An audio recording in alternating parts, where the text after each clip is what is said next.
ఆయన ఎవరో యూట్యూబ్లో సీమరాజు అంట, ఆయన ఏం మాట్లాడతాడో అర్థం కాదు.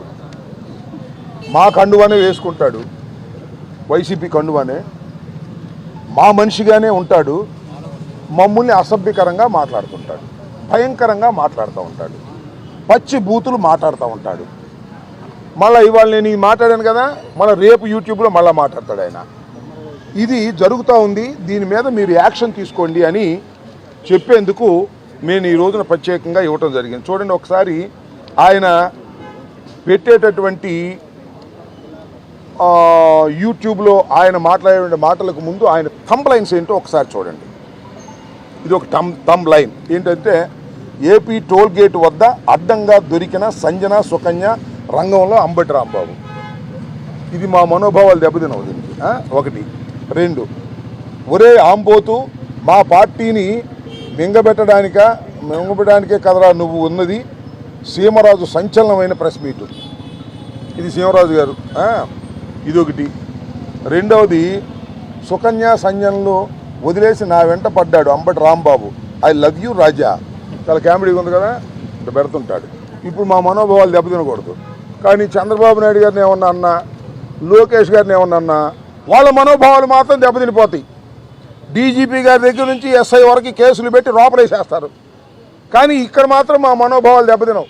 మళ్ళీ ఇంకోటి, అంబటిపై కొత్త కేసు, మళ్ళీ కొత్త కేసు అంట, మరి ఏం కేసు నాకు తెలియదు. సీమరాజా విశ్లేషణ చూడండి వివరాల కోసం. ఒకటి, రేపు అన్నని కూడా ఇట్లానే పట్టిస్తావా? అంబటికి సీమరాజు సూటి ప్రశ్న.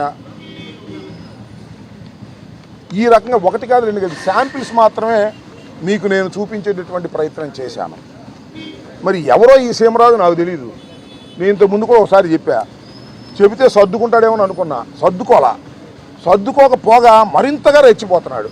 రెచ్చిపోయి ఇష్టం వచ్చినట్టుగా మా మనోభావాలు దెబ్బతినే విధంగా చేస్తున్నాడు. కారణం ఏంటంటే, మీరు ఒక సినిమాలో చూశారుగా, రజనీకాంత్ ఒక రోబోను సృష్టిస్తాడు, అదే సినిమా నాకు గుర్తులేదు. అట్లాగే ఇది లోకేష్ గారు సృష్టించినటువంటి రోబో లాంటి వాడు. ఎవరు? మన సీమరాజు.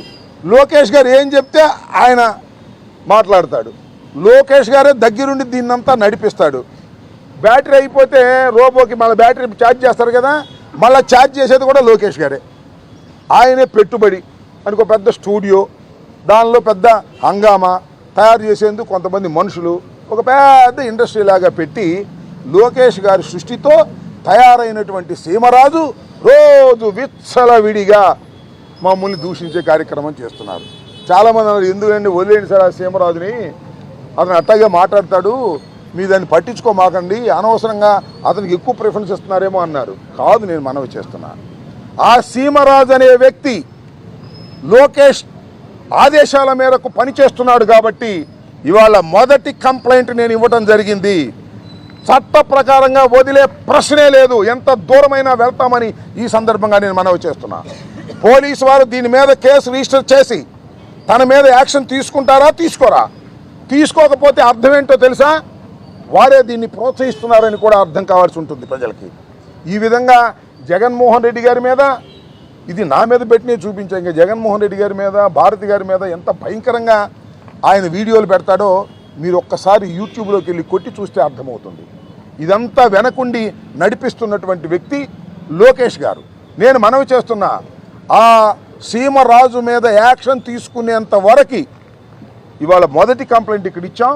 ఇది సుదీర్ఘకాలమైనటువంటి పోరాటం చేస్తాం, కోర్టుకు వెళ్తాం. వీరు యాక్షన్ తీసుకుంటే యాక్షన్ తీసుకోకపోతే నెక్స్ట్ కోర్టుకు వెళ్తాం. 14 రోజుల తర్వాత మాకు చట్ట ప్రకారంగా కోర్టుకు వెళ్ళి ప్రైవేట్ కంప్లైంట్ పడేసే అవకాశం ఉంటుంది. అదేవిధంగా పోలీసు వారికి కూడా డైరెక్షన్ తీసుకునే అవకాశం ఉంటుంది రాజ్యాంగంలో. కాబట్టి దాన్ని అన్వేషిస్తాం, కోర్టులో వెళ్తాం.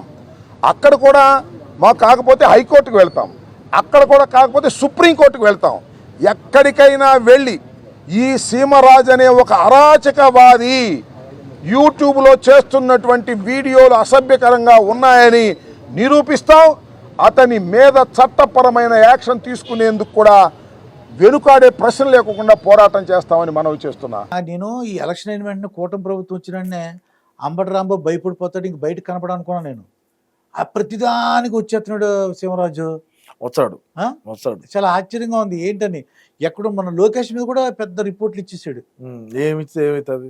ఆ, ఈయన రిపోర్ట్ నయురా ఉమ్, ఈయన రిపోర్ట్లు కూడా భయంకరంగా ఇచ్చారు. ఆ, ఇక ఇచ్చే ఈ మూల కూర్చొని పెట్టినారు కదా. ఉమ్, ఇప్పుడు మనం మంత్రిగా ఉన్నప్పుడు మనం పెరిగి కట్ల కట్టిన పని ఏదన్నా ఒక మంచి పని చెప్పమని చెప్పు మా అమ్మటి రాంబాబుని. ఉమ్, నేను ఎన్నిసార్లు చెప్పుంటాను, జాగ్రత్తగా ఉండు, జాగ్రత్తగా పని చేసుకో, జాగ్రత్తగా ఉండు, జాగ్రత్తగా ఉండు. నా మాట విన్నారా? ఏమన్నా ఈరోజు ఏమైంది? అవును. అసలు అమ్మటి రాంబాబు టికెట్ అయ్యిద్దని చెప్పిన ఉమ్, ఇచ్చినారు. ఏమైనాడు? ఉమ్. ఎత్తిపోలా. ఓడిపోడు. కానీ ఇది అంత ధైర్యంగా వచ్చేసి మాట్లాడుతున్నాడు, అదే ఆశ్చర్యంగా ఉంది. ఏదోటి మాట్లాడుతుంటాడు. తీర్చారు బయటికి అన్ని. నాకు తెలిసి ఈ కూటమి ప్రభుత్వం మా ప్రభుత్వం కానీ అధికారంలో కానీ ఉంటే ఉమ్, చట్టానికి మేమేం భయపడే వాళ్ళం కాదు. మా వైసీపీ పార్టీలో ఉండేటువంటి వాళ్ళు ఉమ్, రాజారెడ్డి రాజ్యాంగం అమలు చేసి గతంలో ఎవడైతే మా పార్టీని విమర్శించి మా పార్టీకి వ్యతిరేకంగా మాట్లాడి మా పార్టీకి ఉమ్, వ్యతిరేకంగా పోస్టులు పెట్టి ఉంటాడో అవును. వాళ్ళందరినీ సిఐడి కేసులు పెట్టి లోపల మొత్తం ఇప్పటికే. ఉమ్, కానీ కూటమి ప్రభుత్వం అట్ట కాదు కదా.